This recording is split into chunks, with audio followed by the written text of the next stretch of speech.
What's up, y'all? Welcome back. Today I want to show y'all something pretty fun to play around with. This is a great thing to do as a warm-up or to just enhance your skills with your boom chuck. So after you go through this lesson, you'll be able to play boom chuck style using a ragtime chord progression. Now ragtime is really similar to country blues, except the chord progressions are a little bit jazzier. They're using a little bit more of those secondary dominant chords and voice leading and things like that. We're not going to get into all the details with the music theory and ragtime. I'm just going to show you this cool progression. So let's jump in and have some fun on this. Step 1 is to get the chords and to understand how the boom chuck works. Step 2, let's go through the other chords in this progression, and I'm just going to play through it really slowly here. 3, 4, we go. C, chuck, alternate. Okay, that represents one measure. Go to the E.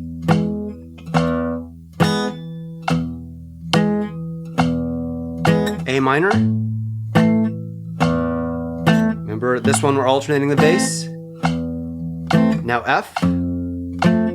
No alternating the bass to G. Okay. And then you would start over. Okay. Now boom chuck is a style where you're playing alternating bass and then a chord. Okay? So think of it as boom chuck, boom chuck, boom chuck, boom chuck. But I want y'all to just think of it as two patterns. You'll need to know the chords C, E major, or E7, A minor, F, and G. And if you can't play the F as a thumb over the neck style chord, you can play it as a bar chord, or it'll sound really nice if you can just play a D minor as a substitute. So the next thing you have to know is, in each of those chords, where is the root note? Meaning, in the C chord, where's the lowest note C? In this case, it's here where my third finger is. This is the note C. And in this case, E, the root note is the low E string. And you need to know that because that determines which pattern you're going to use for the boom chuck. Now for chords that start on the A string root, like the chord C or A minor in this progression, you're going to do this boom chuck pattern. It's going to go 5th string, chuck on the 4th and 3rd strings, and then alternate to the low 6th string. Remember, 3rd finger is going to have to come over, and then chuck on the same 2 strings. So it's always 5th string, chuck as the chord, 6th string, chuck the chord, 5th string, chuck, 6th string, chuck. And this is, if you're just starting off, just do this, and just try to get used to this feeling. It seems simple, but it's not, and it takes a lot of time. A lot of the experts, Chet Atkins, Tommy Emmanuel, they'll say that you should do that for 3 years before you start to add any melody and stuff. I think that you can get there a lot faster than that because I teach people to get there a lot faster than that all the time. But it still takes a while for it to get comfortable. That's what we'll call pattern 1, chords starting on the A string root, okay? Pattern 2 is for chords that start on the 6th string root or the E string root. And for this pattern, we're not actually going to be alternating the bass. We're always just going to be doing the boom on the low 6th string, and then the chuck is the same 3rd and 4th string chord, okay?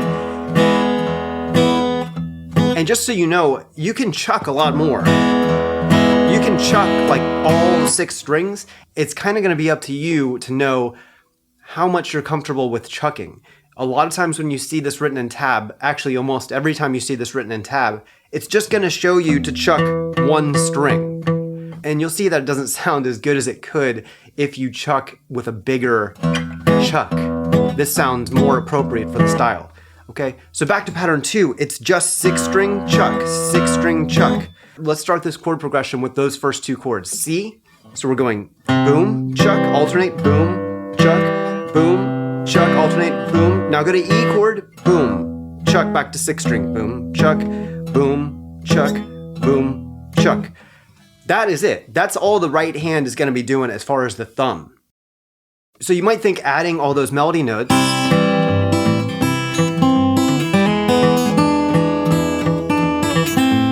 might be hard or impossible to start doing, but let me break it down in a way that I think is going to help y'all start to absorb this. And then over time, you can start adding these melodies. Now when I'm doing it, I'm just kind of improvising melodies in my head. I'm kind of singing the parts in my head like and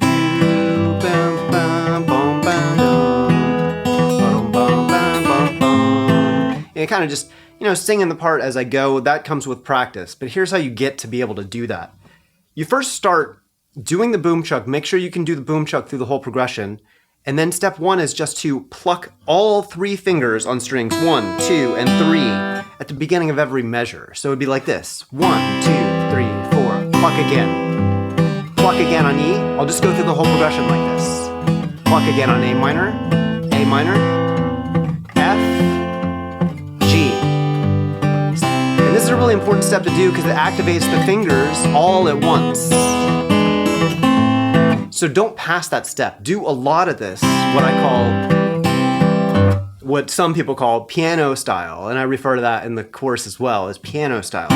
Meaning, it's kind of like when you play piano and you press down all the notes at once instead of kind of a rolled chord like that. Some other people call it block chords. Just think of it as plucking all the notes at the same time. Okay, so just like this. And if you can do this, this is actually a great step.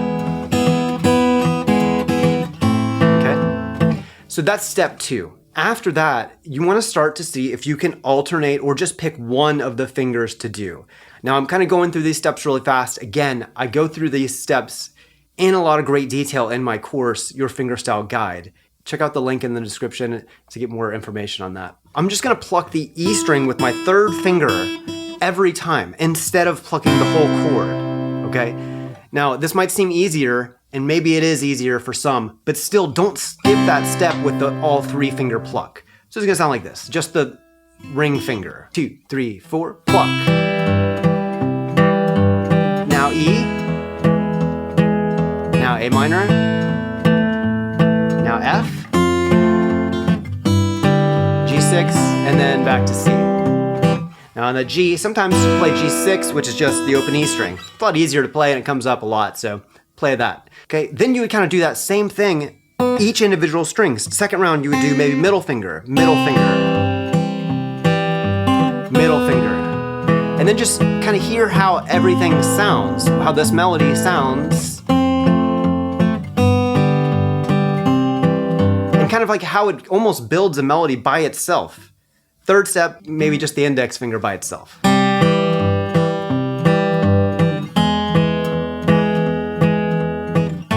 That is cool voice leading built in, right? So just kind of doing one finger at a time already builds these melodies. They're automatic. Once you've activated each of these 3 fingers individually and together, start to make some variations. So maybe try a pattern where you do the same finger pattern over each chord. This time I'll do something like this. I'll go 3rd finger, middle finger.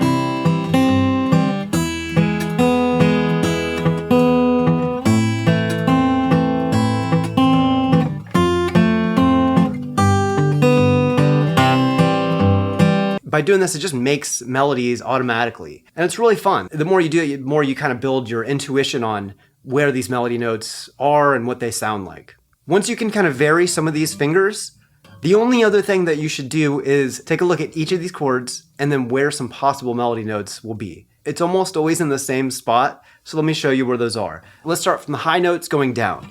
So on C, we have pinky down on the 3rd fret, open, 3rd fret, 1st fret, and then you can even lift your 1st finger. Okay? Now the F, so we have the 3rd fret on the 1st string, 1st fret on the 1st string, open on the 1st string, 3rd fret on the 2nd string, 1st fret on the 2nd string, and then open. So 3, 1, 0, 3, 1, 0, 1. Those are the melodies over the F chord. Melodies over the A minor are the same too. Here's A minor, and we have 3rd fret, open, 3rd fret, 1st fret, open, 1st fret. And then finally the G chord, same, it's the same notes again. We have 3rd fret, 1st fret, open, 3rd fret, 1st fret, open, and then back to the C. E chord, we have the, if you can reach this, the 4th fret. Open, 3rd fret of the 2nd string, open, 2nd string. And then also on the E, oftentimes this open to first fret on the third string works really nicely too. So little phrases like this. And so once you can kind of do that, those are all the variations in this open position, and that really can let you play for a really long time and just kind of mess around and have fun. Don't expect the results too fast on this. If you want more information on this, please check out my course, links in the description. I go through all these elements and how to build thumb independence in this boom chuck style, as well as a bunch of other styles like blues, monotonic blues, also some sections on arpeggio picking and pattern picking, and a lot of things like that. But the course is going to help develop your fingers in the right way.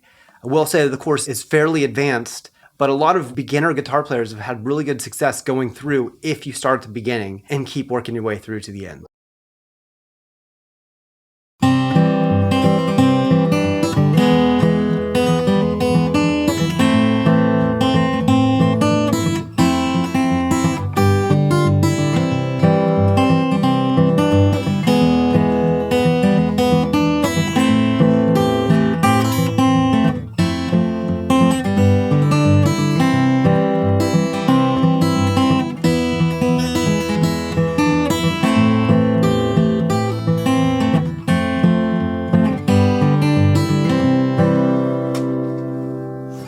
So check out that course, and I'll see you guys inside there. Thanks so much for watching. I'll see you all in the next one.